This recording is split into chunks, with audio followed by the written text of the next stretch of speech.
What if the love you carry is not just a fleeting human feeling, but a sacred assignment written in heaven before you ever took your first breath?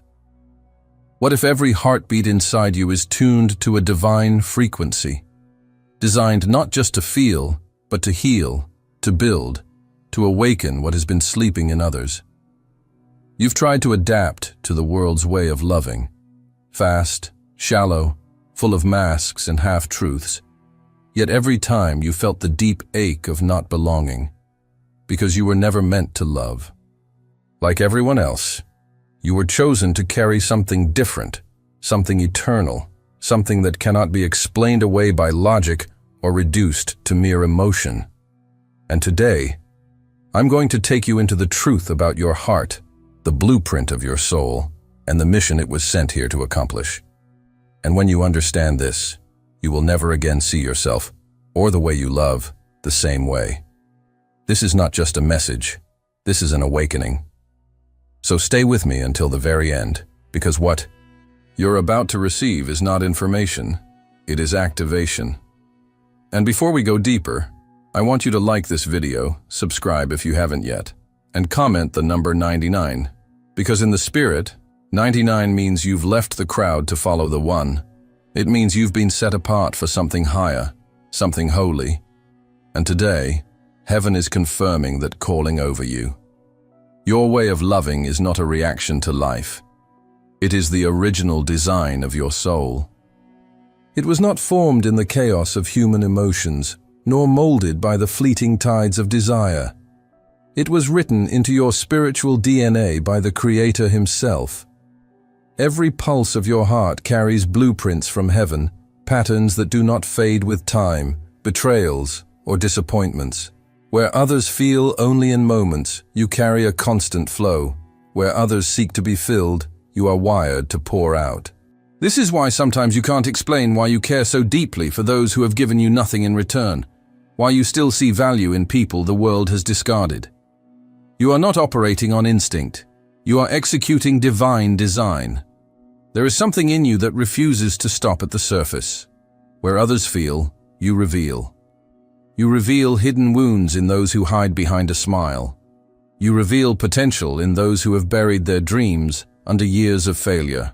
And you reveal truth, even when it is uncomfortable, because your love does not exist to flatter. It exists to transform. And while the world may call this intensity, heaven calls it alignment. This is what happens when a heart beats to the rhythm of eternity instead of the noise of the present moment. Where others want, you build. Desire is fleeting, but construction leaves legacy. You were not created to simply want connection. You were designed to create it, nurture it, and protect it until it becomes unshakable. That's why your love feels different, because it is. It comes with vision, it comes with foundation, and it comes with the quiet, relentless strength to keep going when the emotional highs have faded. Your heart is not just a vessel. It is a bridge between heaven and the emotional world around you. Every embrace you give is not just comfort. It's a divine connection point where grace flows from the eternal into the temporal. People may walk away from you not even understanding why they feel lighter, clearer, or more hopeful. But it's because in your presence they have touched something beyond themselves. You are a living intersection between the kingdom and the earth, and your very existence is a reminder that heaven is not far away. God placed in you the ability to embrace without judgment, to love without needing a reason, to lift someone up without calculating if they've earned it, and to see worth where others see nothing but ruin. You've been entrusted with eyes that can see past the damage, past the mistakes, past the persona, straight into the core of who a person really is. This is not sentimentality. It is prophetic vision through the lens of love. And with that vision comes responsibility, because once you see gold inside someone, you cannot pretend it's not there. This is not weakness, it's divine architecture. Weakness gives in to bitterness, to revenge, to self-preservation at the cost of compassion. But your love was engineered to withstand storms, to remain pure even when tested, to be a shelter when others run for cover. Mercy is not something you try to show. Mercy is who you are when no one is watching. And that's why heaven trusts you with hearts that others have broken. You need to understand, this design is not common. Many are moved by feelings, but few are governed by calling. Your love is not seasonal. It does not vanish when it's no longer convenient. It holds, it covers, it restores, because it carries the very nature of the one who designed it. And that makes you dangerous to the darkness. Because wherever a divine heart walks, chains break quietly. Lies lose their grip. People begin to hope again without knowing why. And here's the mystery. You may think you're simply being yourself, but in truth, you are fulfilling a part of heaven's strategy. You were sent into certain lives, certain moments, to be the one who refuses to give up, the one who sees through the fog, the one who plants seeds of worth where the soil seemed dead. And you need to know this. Every time you choose to love when it would be easier to walk away, you are altering someone's spiritual future. But here is where it gets even deeper.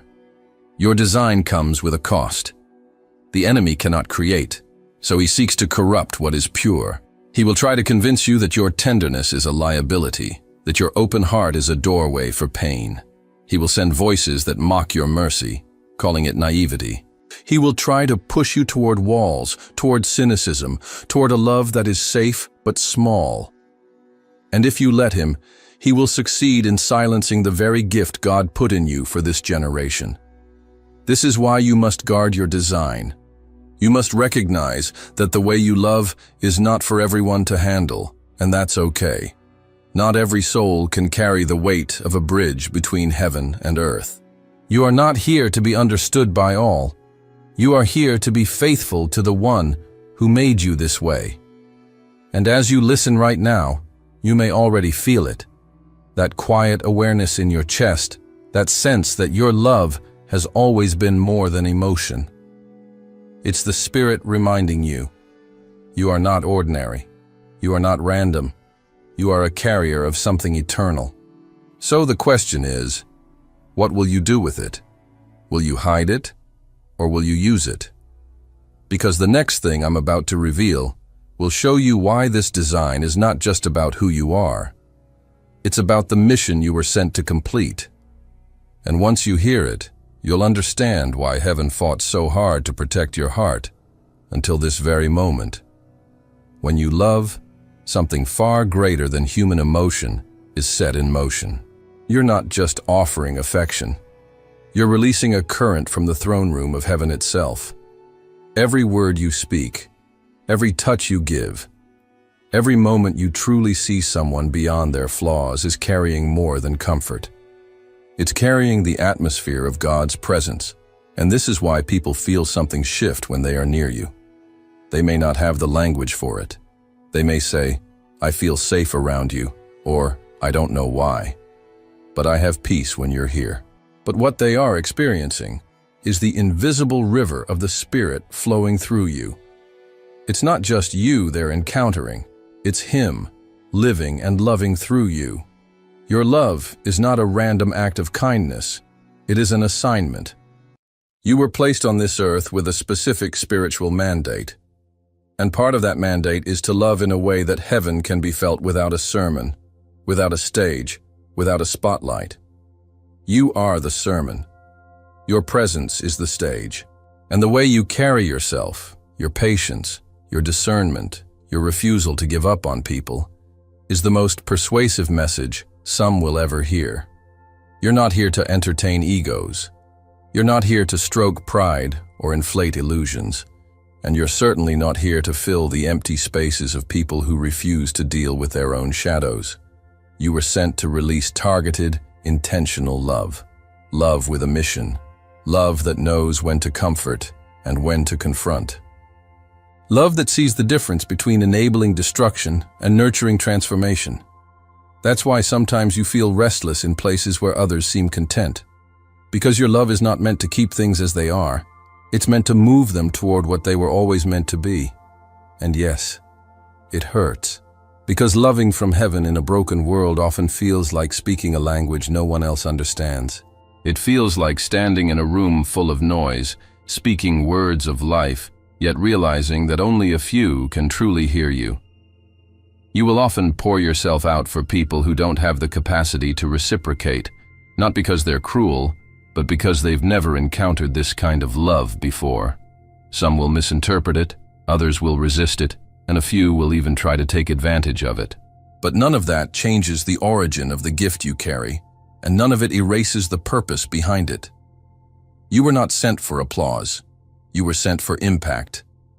Heaven didn't assign you this kind of love so you could be popular, admired, or celebrated. You were entrusted with it because the world is desperate for restoration, and you are one of the carriers of the cure. Think about that.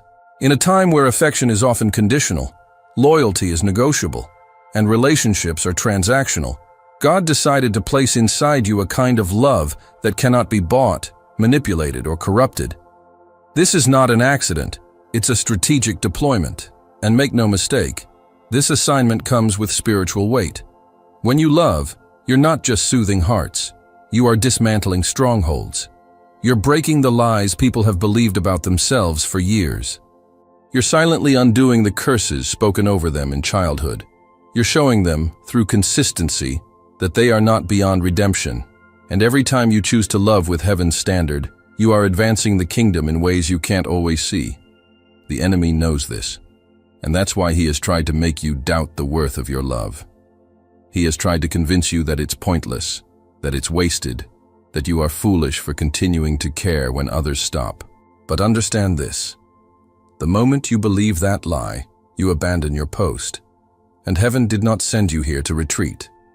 You were placed here to stand in the gap, even when it feels like no one notices, because heaven notices. Your love carries the Creator's signature. It's not your name they feel imprinted on their soul, it's His. That's why some people will feel drawn to you even when they can't explain it. They're sensing the fingerprints of the one who made them, left on their heart through the way you see them, the way you speak to them, the way you believe in them before they believe in themselves. And here's the thing. You won't always see the fruit of this assignment right away. Sometimes the seed you plant will lie dormant for years before it sprouts. Sometimes the person you helped will walk away, and you'll think it was for nothing, until one day they remember the way you treated them, and it becomes the turning point of their life. Love like this cannot fail. It can only be resisted for a time. This is why you can't afford to let your heart grow cold. This is why you must keep pouring even when it feels like you're pouring into stone. Because the truth is, you don't know which moment will be the one that shifts someone's eternity. You don't know which simple act will echo in heaven for decades to come. But God does, and He positioned you exactly where you need to be for that moment to happen.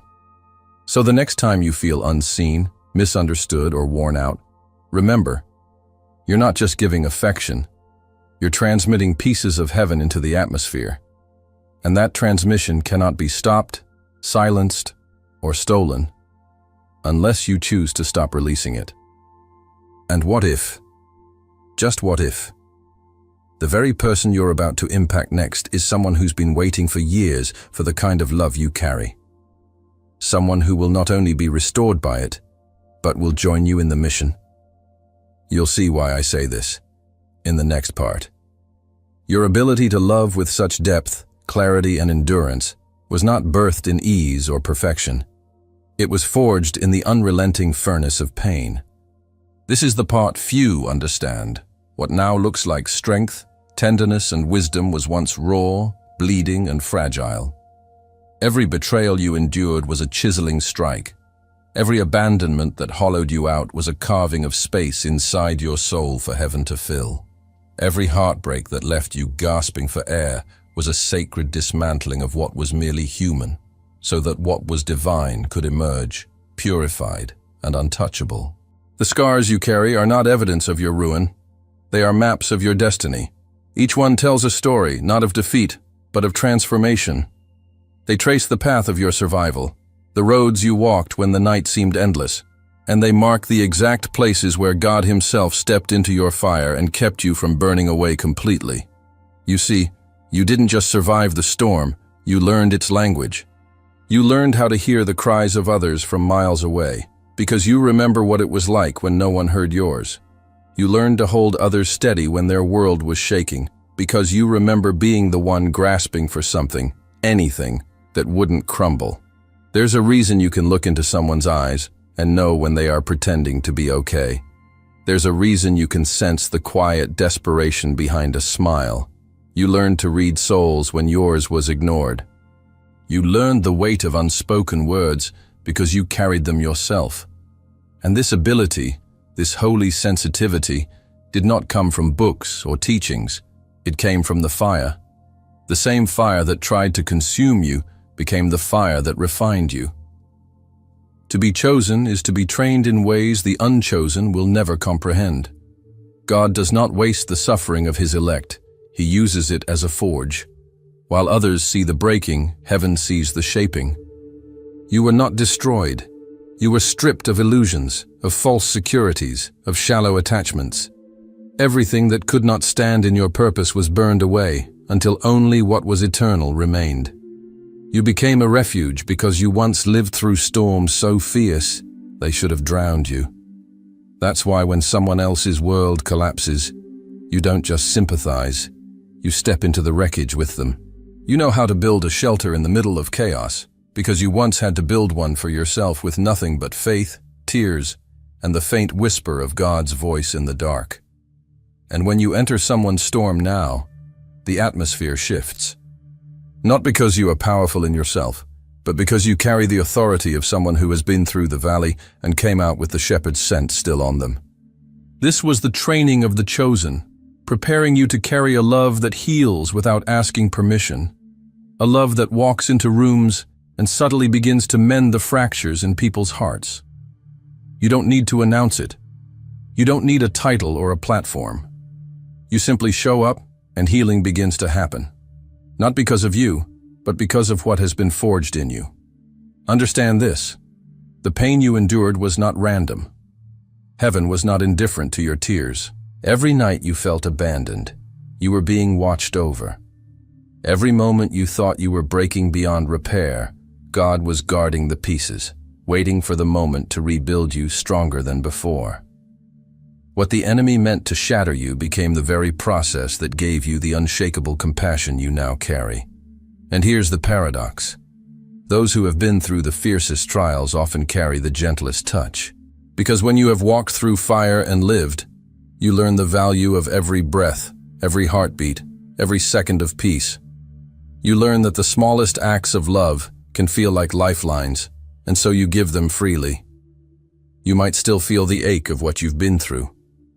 Some wounds may never fully disappear on this side of eternity, but they are no longer just wounds. They are wells. Wells of understanding, wells of mercy, wells of discernment. And those who drink from them will find life because you paid the price to keep them full. And now, as you listen, you need to see this truth. The same fire that once threatened to consume you has now made you a carrier of warmth for those trapped in the cold. The same storms that battered you have now made you a lighthouse for the lost. The same darkness that tried to bury you has now made you a torchbearer in the night. So ask yourself, if the trials were the training, what exactly have you been prepared for? Because in the next part, I'm going to reveal the connection between your preparation and the person heaven is aligning you with, and why that meeting will change more than just your life. It will change destinies. There is someone out there whose story has been unfolding in parallel with yours, even if you've never met. Someone carved by the same divine hands that shaped your heart. Someone who has walked through their own refining fire, learned their own lessons in silence, and carries their own scars like sacred proof of survival. You may not know their name yet. You may not recognize their face, but heaven has been preparing them with the same level of precision it used to prepare you. This is not coincidence. It's coordination. The author of your destiny has been writing two separate chapters that are meant to merge into one, not for convenience, but for kingdom purpose. This will not be a common relationship. You won't find it in the realm of the ordinary, because it doesn't belong there. It will be a heavenly alliance, an intentional joining together of two carriers of light, each with their own mission, now destined to merge those missions into something neither of you could accomplish alone. This is why your spirit has never been satisfied with shallow connections. This is why your heart has rejected what others call good enough. Because deep down, something in you knows that what is coming will be sacred. Your union will not just comfort, it will activate. It won't be about filling empty spaces or soothing insecurities. Instead, your presence in each other's lives will unlock dormant callings, sharpen discernment, and fuel courage. Where you have walked alone before, questioning if anyone could truly understand the weight you carry, this person will recognize it instantly. They will not be intimidated by your purpose. They will be drawn to it, because they have carried the same weight themselves. And together, you will bring light into dark places, not just with your words, but with your very existence. There will be something about the way you walk side by side that shifts atmospheres. People will watch the way you speak to each other, the way you handle challenges, the way you honor one another, and they will feel hope rising inside them. Not because you're perfect, but because your connection will carry the scent of heaven. When you love each other, it will be more than affection. It will be strategy, a divine operation against the schemes of darkness. Your unity will act as a spiritual shield, covering each other in prayer, discerning attacks before they manifest, and standing back to back when the enemy tries to strike. Every time you choose to protect rather than accuse, to pray rather than react, you will be striking blows against forces that want to divide. Your love will be testimony. Without a single sermon, without a single podium, your relationship will preach to everyone who sees it. They will witness restoration, forgiveness, and steadfast commitment in a world obsessed with instant gratification and disposable bonds. Young people will see it and believe in lasting love again. Broken marriages will see it and remember what it means to fight for each other. Lonely hearts will see it and realize that God still writes stories worth waiting for. But above all, your love will be a spiritual weapon. The enemy fears united hearts because they create openings for heaven to move in ways that solo missions never could. When two chosen ones come together, their prayers multiply in power, their authority in the Spirit increases, and their very agreement becomes a fortress. Scripture says 1 can put 1,000 to flight, but 2 can put 10,000 to flight, and your union will be living proof of that. And perhaps the most beautiful thing is that this connection will not feel like you're starting from scratch. When you meet, there will be a strange and holy familiarity, as if your souls recognize each other before your minds can comprehend it. Conversations will feel like remembering, not discovering. Moments of silence will feel like worship. Every glance will carry the unspoken truth. This was not luck. This was appointed. You will still have battles. Every divine alliance is tested. There will be moments when life's pressures try to squeeze you apart. But when you remember that your union is not about just surviving together, it's about advancing together, you will overcome. You'll understand that your love is not fragile. It is forged. And forged love does not shatter under heat. It becomes stronger. And maybe that's why you've been kept apart until now. Because God refuses to let this meeting happen before both of you are fully prepared. Because once you join forces, the acceleration will be unstoppable. And when it begins, nothing, no person, no past, no power of darkness, will be able to stand in the way of what you were created to do together. So now the question lingers in the air. What if the person heaven has been preparing for you is closer than you think? What if every delay was actually a countdown? In the next part, you'll understand why recognizing them when they appear is just as important as waiting for them in the first place. Not every love that enters your life comes stamped with heaven's seal. Some are beautifully wrapped distractions, carefully disguised to look like destiny, but designed to drain your strength, dull your vision, and derail your calling. This is one of the most dangerous realities for the chosen, because the enemy knows he cannot take away what God placed in you, but he can try to entangle it, delay it, or bury it under counterfeit connections. And these counterfeits often come dressed as everything you ever prayed for, until you look deeper. The truth is, not all that thrills will build. Some connections are engineered to give you a rush of emotion in the beginning, but leave you emptier over time. They'll feed your senses while starving your spirit. They'll pull you in with charm and promises, but quietly chip away at your focus, your confidence, your faith. This is why discernment is not optional for the chosen. It's your lifeline. Without it, you could end up giving your heart to something that feels divine but carries no eternal weight. Your spiritual radar, your divine intuition, is your protection. It's not just a feeling. It's a God-given guidance system wired into your spirit.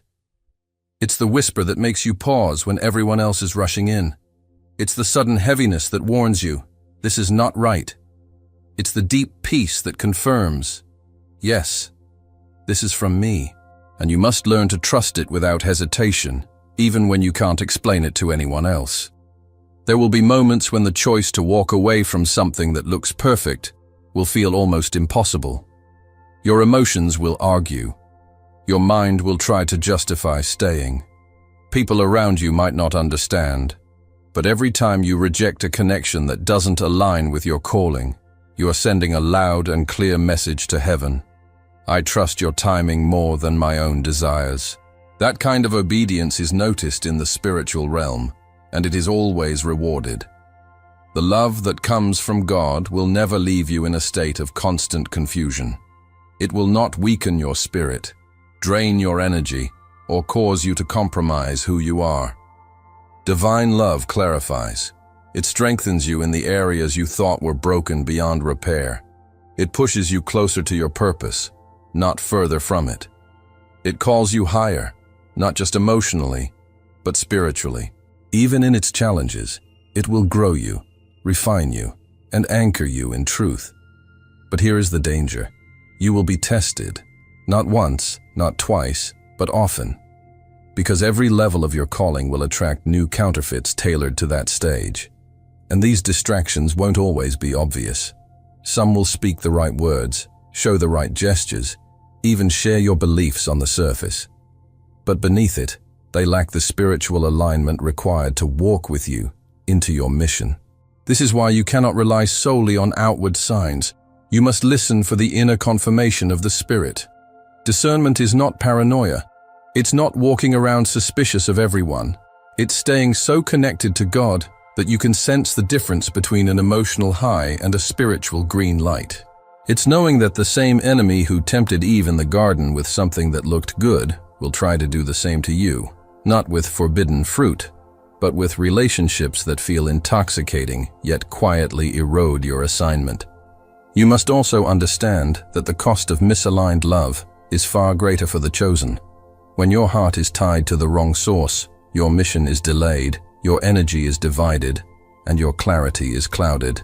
The wrong partnership can make you question the very instructions God gave you, but the right one will remind you of them daily. This is why guarding your mission means guarding your heart at all costs. You are not being too picky when you wait for alignment.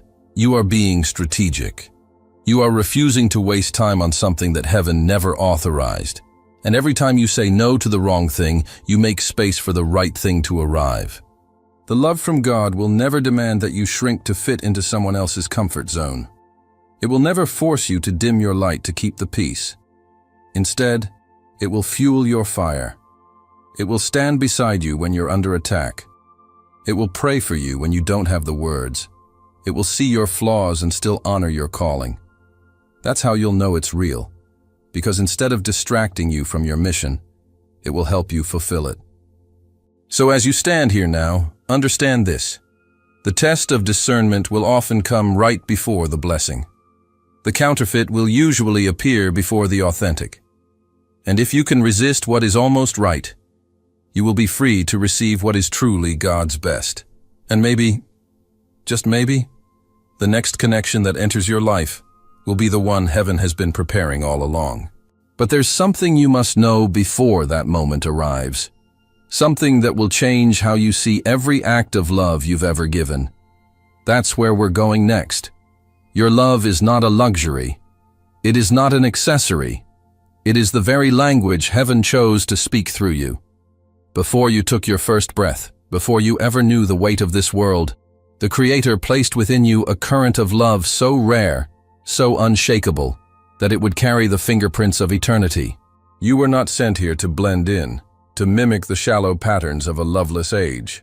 You were sent here to reveal what heaven looks like when it touches the earth. So do not harden your heart because others mishandled it. Do not shrink back because the world cannot comprehend it. You were not made to be understood by everyone. You were made to be faithful to the one who gave you this assignment. And that means you cannot measure the worth of your love by the applause it receives, but by the transformation it creates. The chosen do not love out of need. They love by design. This is not about filling your emptiness. This is about pouring into the emptiness of the world until the light breaks through. And when you love as you were created to, the invisible becomes visible, the eternal becomes tangible, and heaven itself leans closer to the earth. So today, stand in the truth of who you are. Guard it, live it, release it. Let your love be the proof that God is still moving, still healing, still reaching through human hands and hearts to change everything. Because your love is not human, it is eternal, and heaven entrusted it to you for a reason far greater than you can yet see. If you know this message was for you, if you feel the fire of your mission burning stronger right now, comment the word mission below. Declare it. Speak it over your life. Let all of heaven and every force of darkness know you are not backing down. You will love with purpose. You will love with vision. You will love until the earth touches heaven. And remember, the world may not understand your love, but eternity will never forget it.